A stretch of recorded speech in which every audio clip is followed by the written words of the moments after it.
အားလုံးမင်္ဂလာပါဒီနေ့ဘုရားဘာသာနဲ့ပတ်သက်တဲ့အကြောင်းအရာတချို့ကိုပြောပြချင်ပါတယ်ဒါကဘာလဲဆိုတော့ဒီ Buddhist tradition ရဲ့ Buddhist teaching နဲ့ Buddhist literature ရဲ့အကြားကဒီကွာခြားချက်တွေကိုရှင်းလင်းပြသွားမှာဖြစ်တဲ့အတွက်ချိန်ရတယ်ဆိုရင်အဆုံးထိနားထောင်ကြည့်စီချင်ပါတယ်ပထမဆုံးအနေနဲ့ဒီ Buddhist နဲ့ tradition ရဲ့အကြားကကွာခြားချက်ကိုပြောပြချင်ပါတယ်ဘုရားဘာသာရဲ့အဓိကCool principle ကိုပြောပါဆိုရင်သစ္စာ၄ပါး the four noble truths ဖြစ်ပါတယ်ချင်းကြလာတာနဲ့မြဘုရားဘာသာကနိုင်ငံအနှံ့အပြားစီကိုပြန့်နှံ့သွားတယ်ဒါနဲ့ပတ်သက်တဲ့ရိုးရာရည်ကြီးမှုဒလီထုံးလန့်စင်လာတွေနောက်စာပေမျိုးမျိုး literature တွေတူပွားလာခဲ့တယ်ဒါကြောင့်ဒီဘုရားဘာသာနဲ့ရိုးရာ tradition ရဲ့အကြားနောက်ဘုရားရဲ့မူလဟောကြားချက်နဲ့နောက်ပိုင်းရေးသားထားတဲ့ဘုရားဘာသာနဲ့ပတ်သက်တဲ့စာပေတွေရဲ့အကြားကကွာခြားချက်ကိုနားလည်သဘောပေါက်ရန်အရေးကြီးပါတယ်ဒီကနေ့အဲ့ကွာခြားချက်တွေကိုရှင်းလင်းတိကျစွာရှင်းပြမှာဖြစ်ပါတယ်ဘုရားဘာသာ Buddhism ဆိုဒီမှာကသစ္စာလေးချက်ကိုအခြေခံထားတဲ့ဘုရားရဲ့မူလဟောကြားချက်ဓမ္မကိုရည်ညွှန်းတာဖြစ်ပါတယ်ဒီသစ္စာလေးချက် the four noble truths ဆိုတာကအကြောင်းနဲ့အကျိုးဆက်နွယ်မှု causality ကိုပြောတာပါ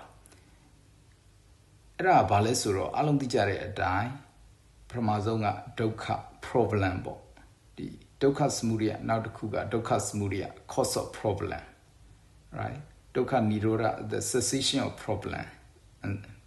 နောက်ဆုံးဥစ္စာကဒုက္ခនិရောဓဂ ामि နိပရိပရာဆို way to stop the problem လို့ဖြစ်ပါတယ်ဒီနေရာမှာဒီဒုတိယမြောက်နဲ့ဒီနောက်ဆုံးသစ္စာက cause ကိုပြောတာပါပထမဆုံးနဲ့ဒီတတိယမြောက်သစ္စာကအကျိုး effect ကိုပြောတာပါဒီအခြေခံသဘောတရားကဘာပြောရလဲဆိုတော့ပထမဆုံးအနေနဲ့ problem ပြဿနာကိုမဖြစ်မနေရှင်းရှင်းလင်းလင်းဒီနားလည်ရမယ်အတိအကျသတ်မှတ်ဖို့လိုအပ် you need to identify a problem first right it's a dukkha ပြဿနာကိုသိအောင်လုပ်အောင်နားလည်အောင်လုပ်အောင်နောက်တစ်ခုကဒုတိယအနေနဲ့ပြဿနာရဲ့အကြောင်း cause ကိုရှာပြီးတော့ရပ်တန့်နိုင်အောင်လုပ်အောင် second right you need to eliminate the cause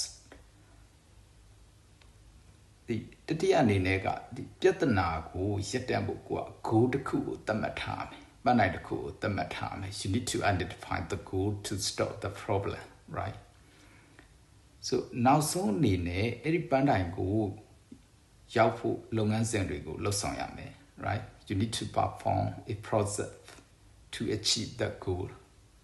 so ဒီအခြေခံသဘောတရားကိုနားလည်တယ်ဆိုရင် Buddhism ရဲ့ core principle ကိုနားလည်တယ်လို့ပြောလို့ရတယ်နောက်ရိုးရာ tradition ဆိုတာကဒီရိုးရာ tradition ဆိုတာကတနိုင်ငံနဲ့တနိုင်ငံမတူညီတဲ့ရည်ကြီးမှုအလိုက်ပေါ်ပေါက်လာတယ်ရိုးရာလုပ်ငန်းစဉ်တွေကိုဆိုလိုတာဖြစ်ပါတယ်ဥပမာ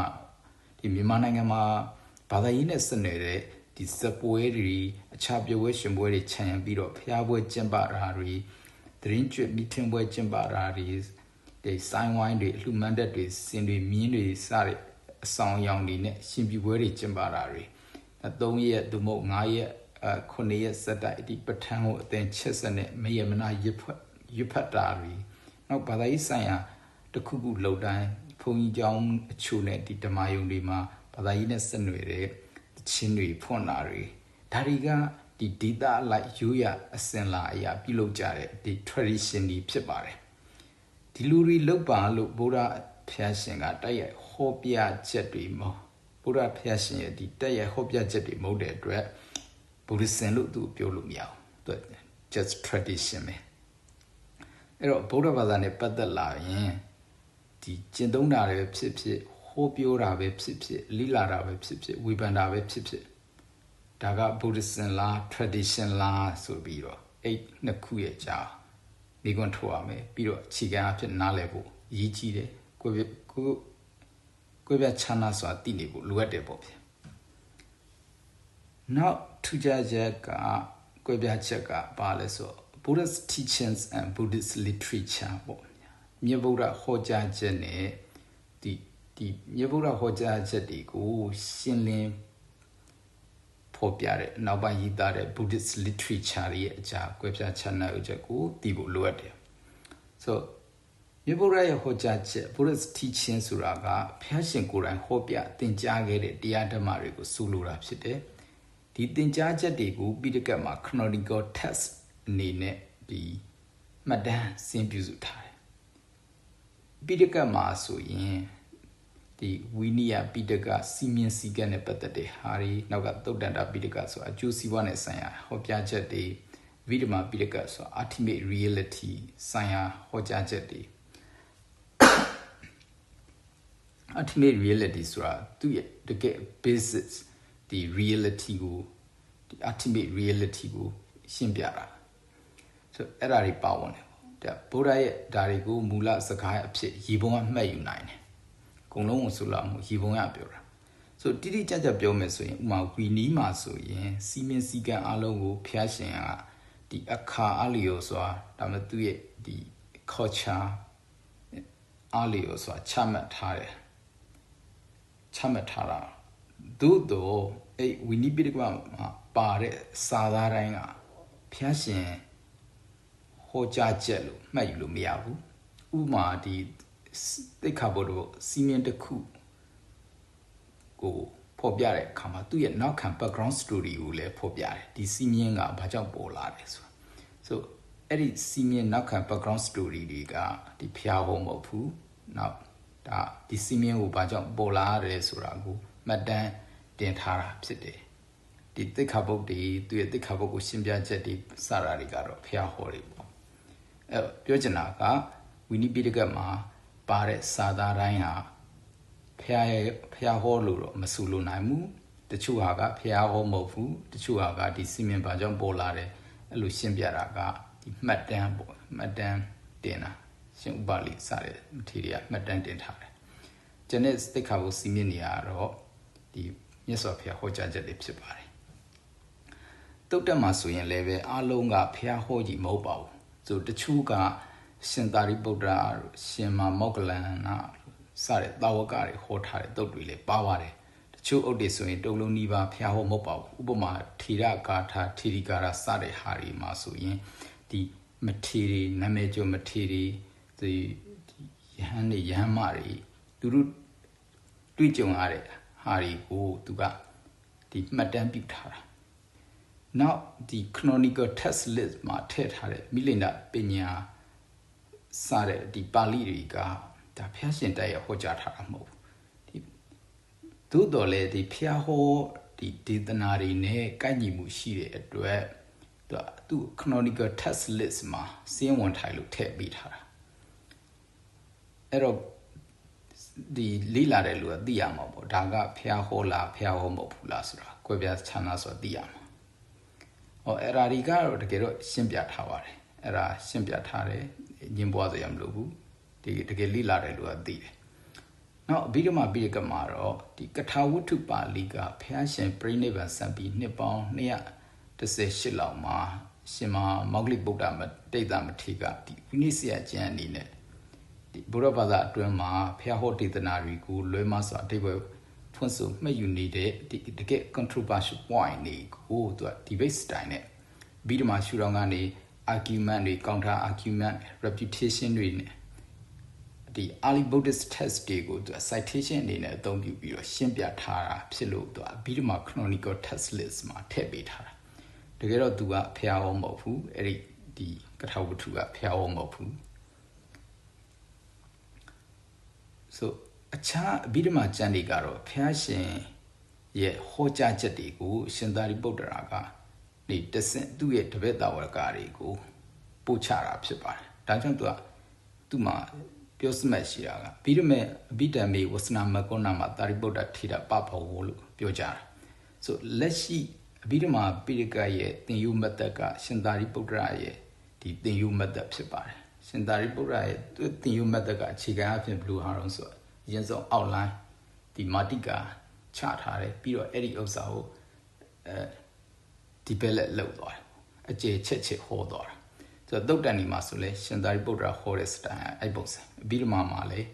style တူတယ်ပေါ့သူ့ရဲ့ structure နဲ့သူ့ရဲ့ flow တူတယ်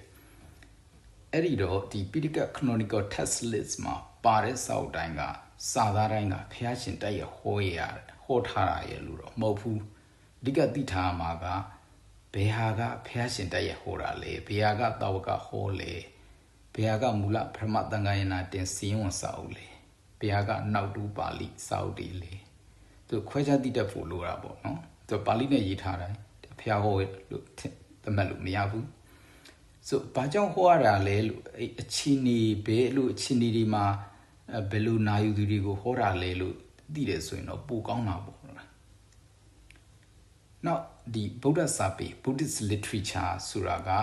နောက်ပိုင်းဖုန်းတော်ကြီးတွေဒီ scholar Buddhist scholar တွေဒီပညာရှင်တွေ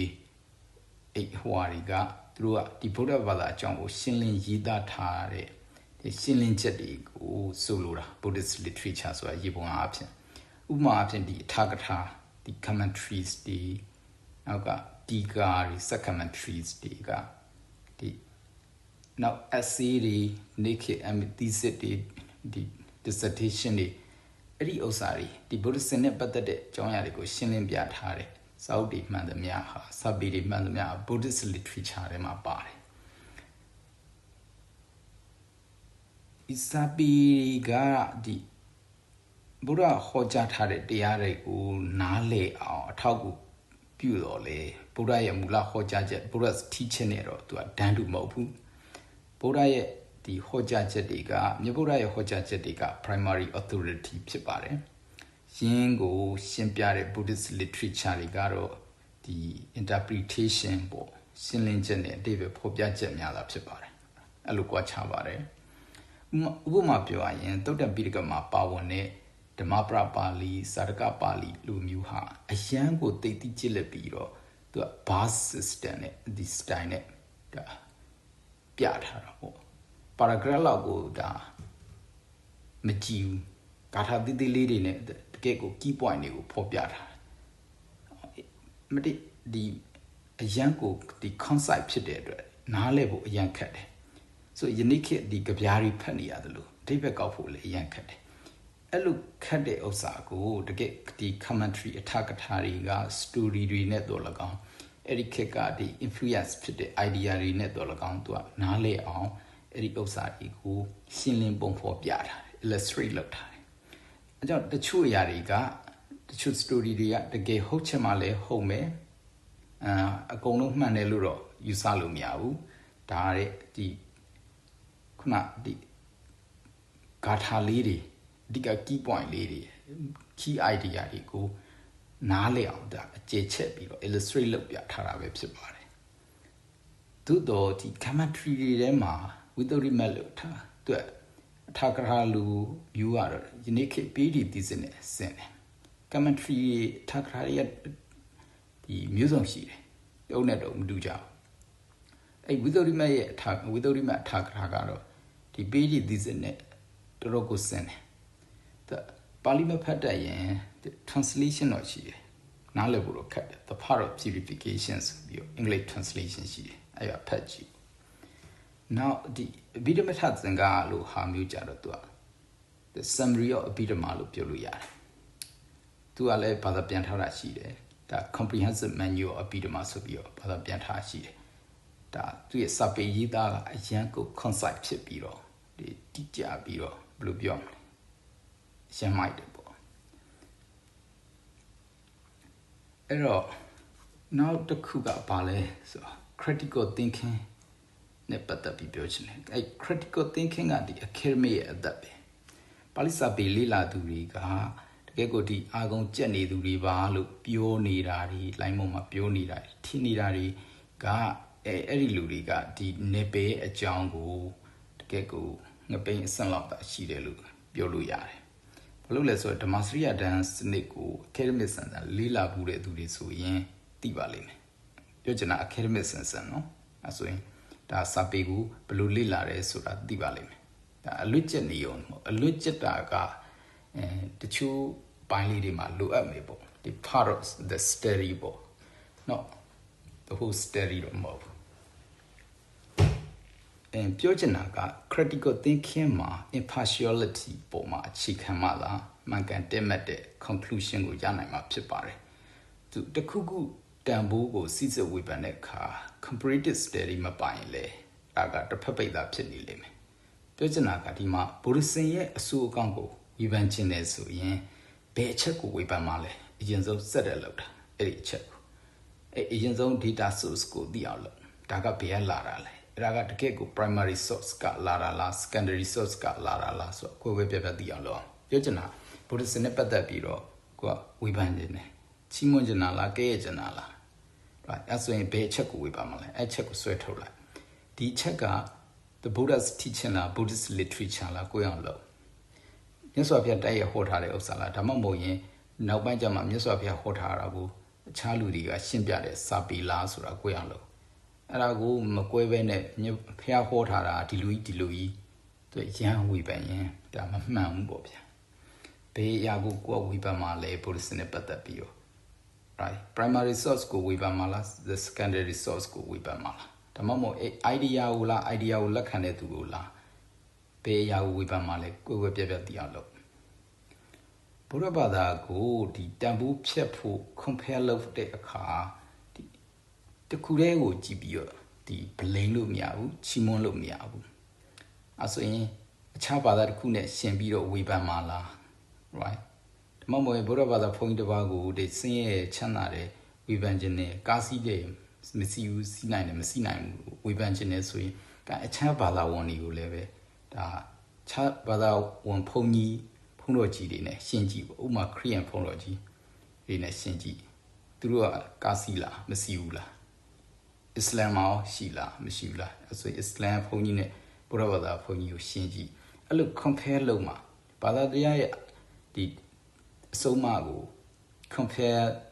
ဒီ blame ခြင်းနဲ့ဓမ္မမို့ချီးမွမ်းခြင်းနဲ့ဆိုရင် compare လုပ်ကြည့်အခြားဘာသာမှာဘယ်လိုလဲ right အဲ့လို compare လုပ်ကြည့်မှာတန်ဖိုးကိုသိတယ်ဘုရားဘာသာဝင်တွေကိုတန်ဖိုးဖြတ်တဲ့အခါ right ဓမ္မမို့ရင်ဘာသာဝင်တွေကိုတန်ဖိုးဖြတ်မယ်ဆိုရင်ဘာသာဝင်ချင်း compare လုပ်ကြည့်ဒါမဲ့တစ်ခုတော့ရှိရနော်တန်ဖိုးဖြတ်တဲ့အခါမှာ